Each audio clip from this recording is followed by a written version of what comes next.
I am realizing so much of my identity is tied to financial and whatever that means, like status or whatever, you know. It's been that way since when I didn't have money. It's like I'm the same person in that regard because I'm so uncomfortable talking about money. You're out of your comfort zone again. When you've been sort of brought up in a way of feeling like you've never had enough of something, you're not satiated with it, it's always missing. And now all of a sudden you have it.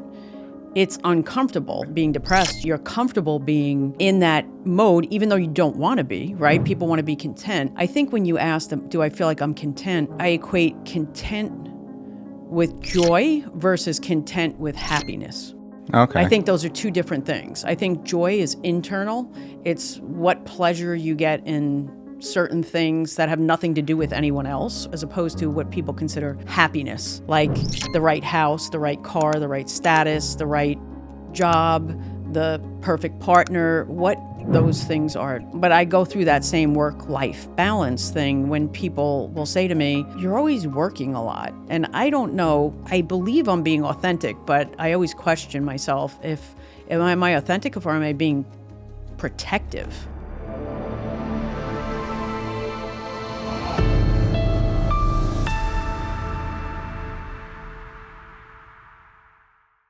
Welcome to Making Impact. I'm here with my good friend, Greg Alba, the founder of The Real Rejects. Welcome, Greg. It's great to have you. It's great to be here. Let's play ball. I haven't seen you in quite some time, so it's great to see you again. How are you?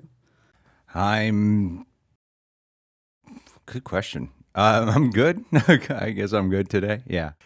It's coming from like a lot of fiery brain cells all over the place. You're the first real conversation I'm having today. So I actually love that you started with that. When someone always asks, how are you doing? Everybody always says, I'm great.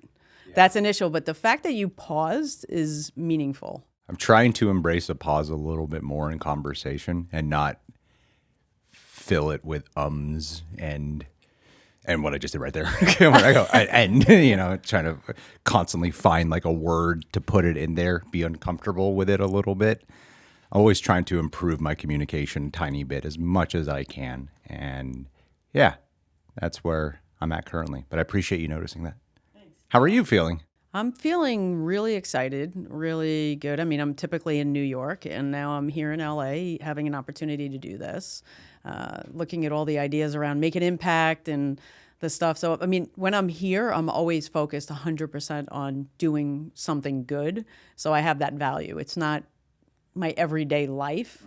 I have no distractions. It's just all about work. How do you do on days where you're only relaxing? Can you do a day where you only relax, or do you need a direction every day? That's an interesting concept. I'll tell you why, because I actually am very intentional on it. So if I'm answering it honestly, I need a direction with that being the direction, saying today is the day I'm giving myself to do the things I want to do and not feel like I need to show up and do something for someone else, or not feeling like I need to be productive, which I've always struggled with. Yeah. Just being able to do nothing sometimes is really difficult, even if that something is reading or gardening, which are things, but they're things I love. And I'm thinking I'm just doing it for myself. So it is, I can do it, but I almost am planning it to say, this is the day that's for me. How do you deal with the feeling of content? Do you have that? I have content a lot. You do have content. I do. I have a problem where I operate off of never feeling like enough or good enough or I haven't done enough. And I feel like I've only achieved success through that mentality. And I'm only beginning to really understand. It's like something I've kind of known my whole life, but I'm realizing how much it's robbing me in my personal life recently. How so? How so recently? Last week, it's very recent actually. Last week, I started coming to terms with how I feel like my entire existence. And when I was like 10, before this channel started, my YouTube channel started, you study self-help, personal development, and everything starts with, you got to have a positive attitude. You got to be positive. And a lot of the time it involves, I liken it to building a house on the sand. Eventually it'll sink. So that's why I do believe in like therapy. So you uproot stuff because you can't just pile on positivity without dealing with what's really underneath, because underneath is the thing that'll eventually overtake. It's really dawning on me recently, like I'm still so uncomfortable with being happy. Like when I'm feeling happy or good, I'm constantly still, there's a part of the back of my brain that's waiting for the other shoe to drop. It's still waiting for like, something's going to trigger me and I'm going to go back into like depression, and that's what I'm used to. And I fight against depression, but then the part that I'm coming to terms with is it's kind of my comfort zone. I've realized it's my home. And one part of me is like, hey, you can achieve career success while being depressed, which is kind of antithetical. And the other side, though, when it is robbing me, like I didn't grow up with money. I didn't have money growing up. Family did eventually lose their home, and every single day it was we are going to lose the house. We're going to lose the house. My dad specifically would utter the words, "We are poor. We are poor." So it's kind of like drilled into my brain. And as a guy, so much of my worth I am realizing is tied to the thing I'm most uncomfortable to talk about, which is money. I'm very uncomfortable talking about money. And someone asked me just the other day, who is successful, he's like, do you resent money? Do you and I never thought of it that way. And I am starting to come to terms with it. I think there's this part of me that does just resent money, because when I don't have it, I'm obsessed with trying to obtain it. And then when I do have it, I'm obsessed with preserving or fear of losing it. And so I dedicate so much of my life to work all the time. Right. And then I blame work for why I am so sad or depressed, because all my time's given to that. And the thing that but I keep saying last week, the thing that I really realized last week is that, but if I stop making the money that we are making now, I will be depressed over that. So I feel like I'm caught in the vicious cycle of, oh, well, I could just actually work less. I think about it, I could work less. We might not make as much. I don't know what that would entail with everyone else. I do care to take care of everyone else's bills and give people raises and keep that going. But I am realizing so much of my identity is tied to financial and whatever that means, like status or whatever. It's been that way since when I didn't have money. It's like I'm the same person in that regard, because I'm so uncomfortable talking about money. I think in this field, people are uncomfortable talking about it too. Well, it's like a sort of accidental money, even though I think there's real business models. Everybody does this, but I don't think a lot of times people realize how much money it's going to be. And you said several really important points. And I don't know if I would agree that resentment is the right word about how you feel about money, as much as I would say you're out of your comfort zone again, right? When you've been sort of brought up in a way of feeling like you've never had enough of something, you're not satiated with it, it's always missing. And now all of a sudden you have it, it's uncomfortable. Also saying like you think you're in your being depressed, you're comfortable being in that mode, even though you don't want to be, right? People want to be content. And I think when you ask them, do I feel like I'm content?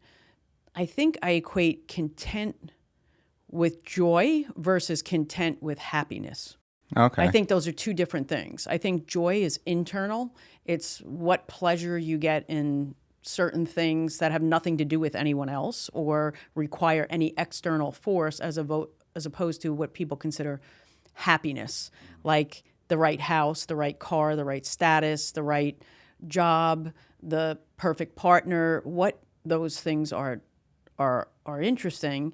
But I go through that same work-life balance thing when people will say to me, well, you're always working a lot. And I don't know, and I'll be completely honest, I don't know if it's the right answer. I believe I'm being authentic, but I always question myself am I authentic or am I being protective? Am I just not being open with what I really think it is? Because I say things like, it's not really a life-work balance. It's actually, I'm not working somewhere from 9 to 5 and then I punch out and my work stops, right? My work, it surrounds me, and I think it's very much part of who I am. It's what I do. It's who I am. I think if I left this job, I'd be in a mission working somewhere else to like, that just seems like the way I've always been my entire life. So I don't know how much of it is my DNA. And like when people are out playing golf or going fishing, I'm sitting around looking at new models to look at data to move the needle on generational poverty, right? I enjoy it. I don't feel like I'm working. I know I'm not there. I think part of it is where you show up for people too, right? Am I choosing to do this rather than going and spending time with somebody and having a dinner? That's the part I'm trying to challenge in my own life and my own relationships, is how much is really my love for or my passion for wanting literally us to be looking at the things that we find the same in each other more than the things we find differences, because that's when you have unique connection. It was part of the conversation I was just having with Aaron, is people would always ask me, why do you do what you do, right? Why is this your life's choice? Did you ever go through what I went through? And I've evaded those questions most of my career.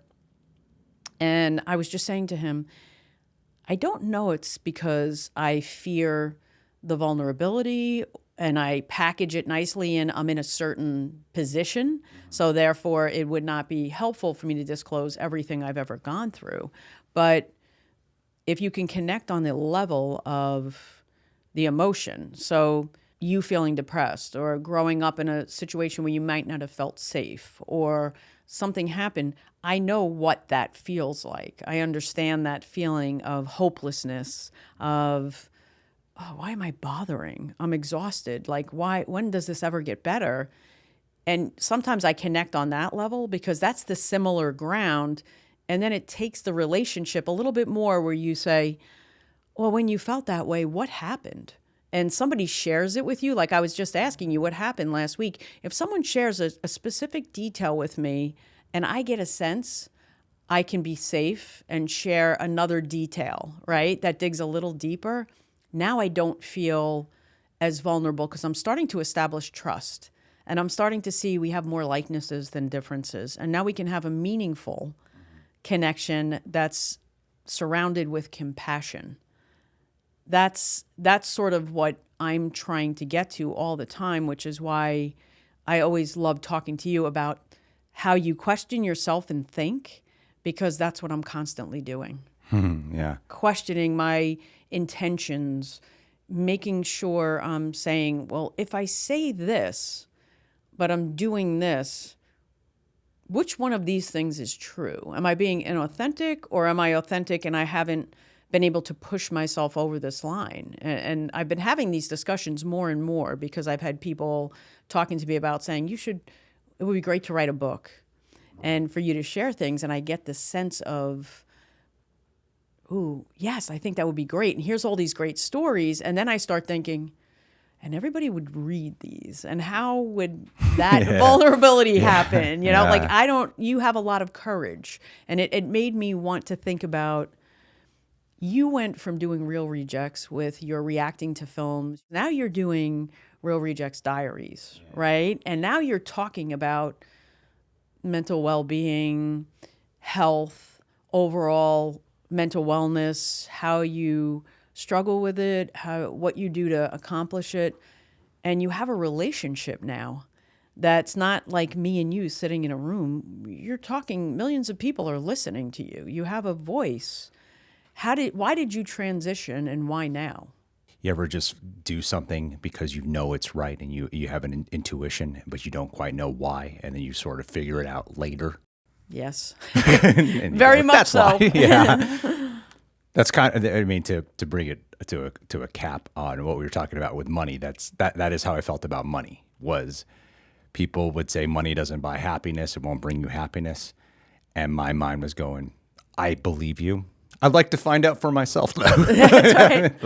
let me get there and then realize I am indeed not happy. I am not, like, I'm really fascinated with what is authentic. nowadays. It's very easy to perform sincerity. It's really easy to perform what people think is authentic. I think it's easier for me to sit down with you, aware there's a camera, tell you how I'm depressed, versus being alone with someone and telling them I'm depressed. So then I'm like, is what I'm doing right now authentic? Or is it just my comfort zone? Do I feel a sense of community? I'm questioning it. Like, is it a sense of community? Because the real vulnerability, that's what I'm also really fascinated by. Like, what is true vulnerability? I think true vulnerability is when you're one-on-one and you have to deal with the uncomfortableness of it. Because at the end of the day, when there's a camera and then a small handful of people in a room, there's this part of you that has to be on your best behavior a little bit. You have to be mindful. Versus if I'm one-on-one with you, we're alone. You might ask me why, and then, oh, crap, now I got to open up to you. Oh, I might start crying now. Am I going to be more comfortable crying with us alone? So I want to understand. Couldn't you look at it both ways, though? Like, look at it. If you looked at it that you're sitting in here, this is how I feel about it. I'm like, I have a purpose. Yes, I'm exactly. doing it. So Yes. here I am with a mic sitting across from you. We've had very nice conversations away from a camera. Yeah. And I think we could probably have a really vulnerable conversation here or there, but almost here. And this is the stuff I'm trying to tackle inside of myself. Why do I think it's okay to have this here? Why do I think it's okay as opposed to sitting down and being one-to-one and thinking, like, even if I was to cry here, I would think, okay, that's okay because I have a goal. I want to be honest and authentic because it's for the larger purpose. But why isn't that enough to be one-to-one and just having an authentic relationship? Us just sitting down and talking, and isn't that the truest form of human connection, is to have that? But I need actually a forum like this to say, oh, I have permission to now talk about the things that have been hurtful to me, or my biggest successes, or times I thought, oh my God, why am I doing this? Why am I constantly paddling upstream? But somehow I feel like, well, I'm here and I have to really be authentic because I'm talking, other people will see this and there's no space for me to put up any walls or guards because I'm responsible to be completely authentic here. If you're sitting in a room with somebody, you can be super authentic, but you can also withhold a lot more, I think, until you get to the next phase. You have time. It's a relationship. We can talk about it tomorrow. I'm not comfortable today. I can talk about it next week. I feel like we have a finite amount of time and now more than ever. And that's why I've been thinking about this recently. And I'm impressed that you're thinking about it because I'm a lot older than you. And I'm sitting here saying, where am I in my career? Would I consider? I actually sat down with a friend of mine and said, here's like an outline of the things I was thinking of.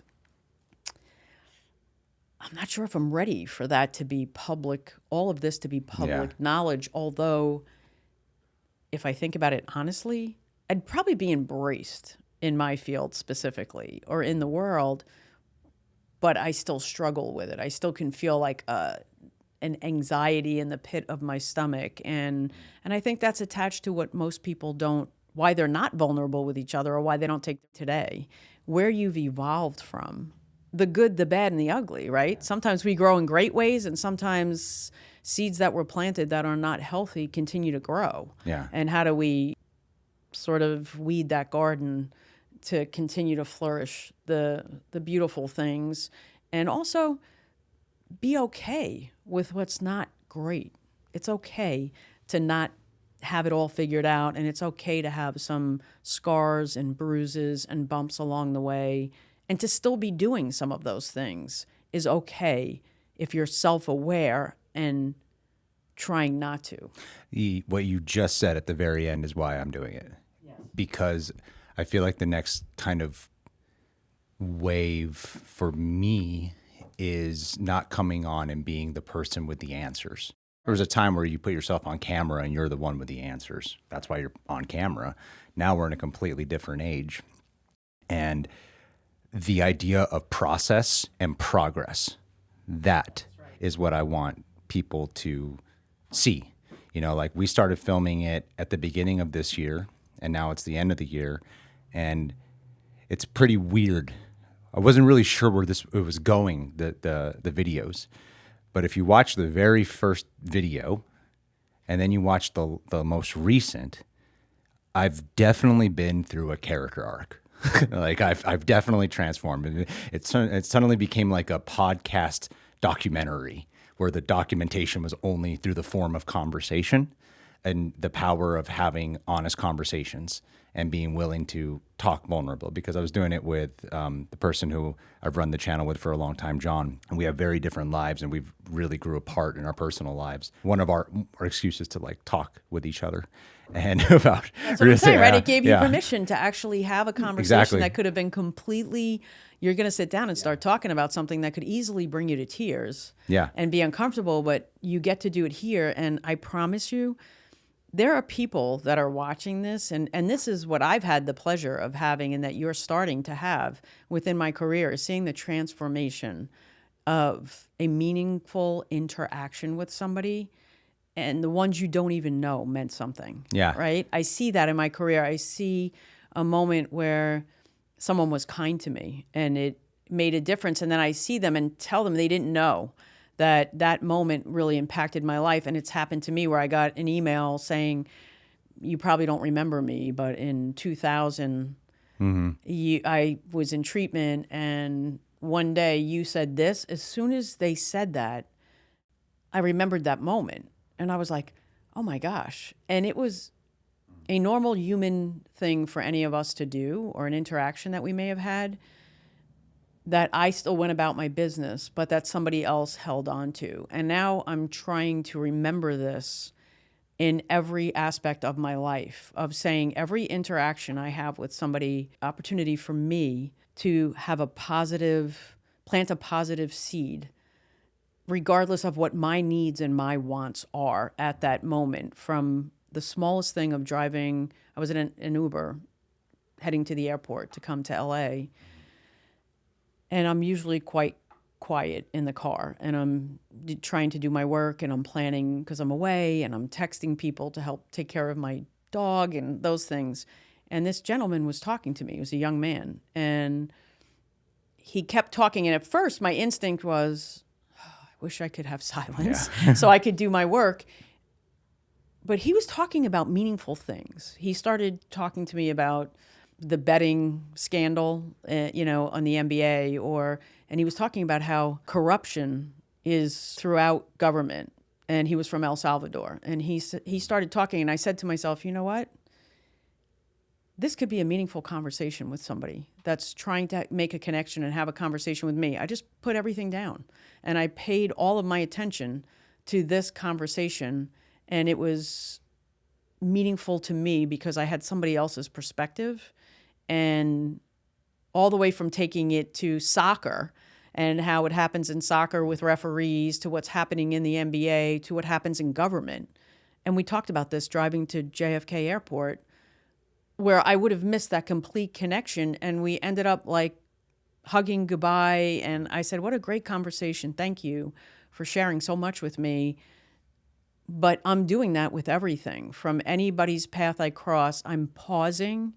I'm stopping in my hurried way and saying, I'm going to give this person time, because you heard this at the gala, time is the currency of love, right? And if that to me is something I'm starting to really realize. I need to be committed to the time I'm giving to all the things we do, to giving to the people in my life that deserve that, whether I know them or I don't.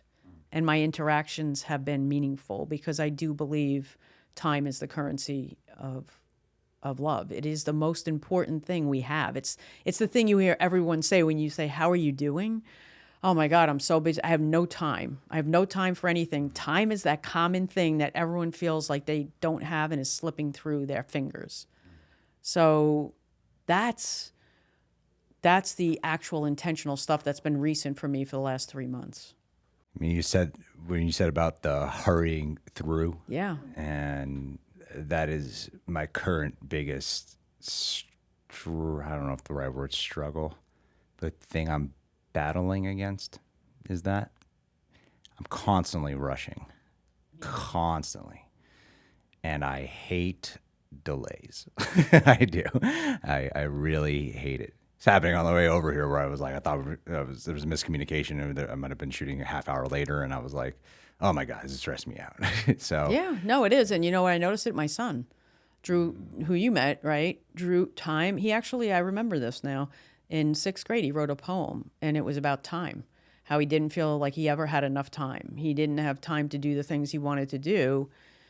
And it's been within, like I said, within the last 3 months where I started having to be very mindful because I'm always rushing. I have back-to-back meetings. I feel like I'm always late, which I think is disrespectful, and I don't like it, but yet I'm doing it. And I act like it's all the external things around me that are doing it, but I only have control of me. So I am trying to change my behavior. And when I realize I'm rushing now, I take a deep breath and I stop. And I say, nope, I'm going to do this thing. I'm going to have this conversation, and I'm going to start making my schedule so I have a little bit more time in between, because these are the most meaningful interactions I'm having. And if this is how we're going to make the world a more compassionate world. it's so funny because I am doing the exact opposite lately. I'm anti-conversational. This is when I'm having a conversation more often than not, or if I have like a scheduled dinner with someone. But more often than not, even the people who work with me or for me, they always want to like have a conversation, and I'm intentionally trying to like give off the vibe like, I can't talk right now. I can't talk right now. I can't catch up. And I'll even like kind of magnify how busy I'm looking to, instead of just being like, I really can't have a conversation right now. Sometimes I say that, but I'm very conversational avoidant these days because I'm like, I just need to hurry up so I can Get to the next thing. get to the next thing and hopefully get to bed.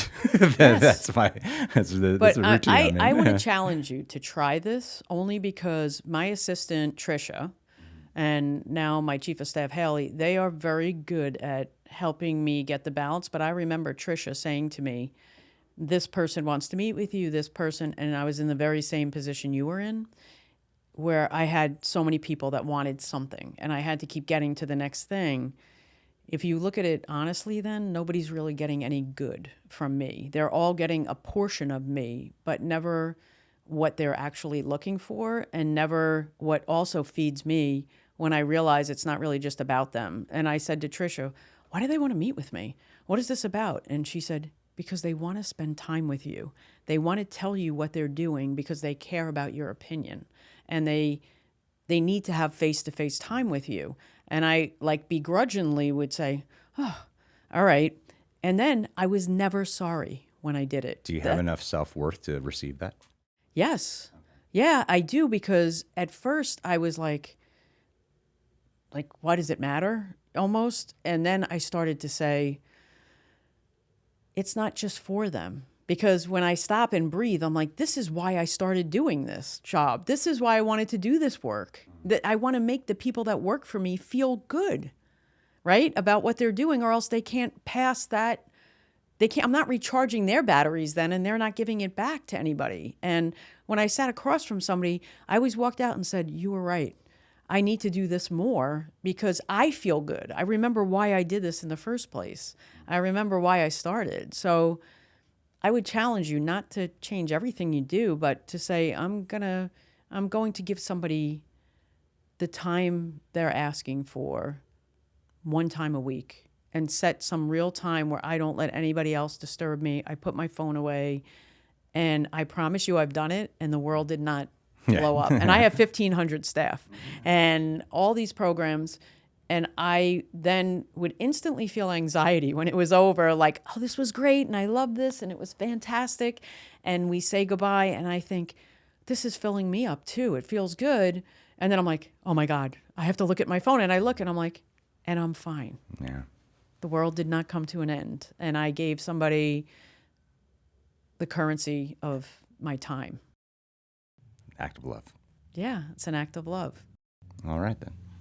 Okay, so first of all, thank you so much for coming on the show. Thanks for being part of this wonderful conversation. And if any of you out there like this, or enjoyed this conversation or you can relate to it, I would love for you to hit the like button, subscribe, and get notifications so you know when we're doing something new. And most importantly, comment. Tell us what you think. Tell us what we can be doing differently, or maybe pass on something like this to the next person. Beautiful.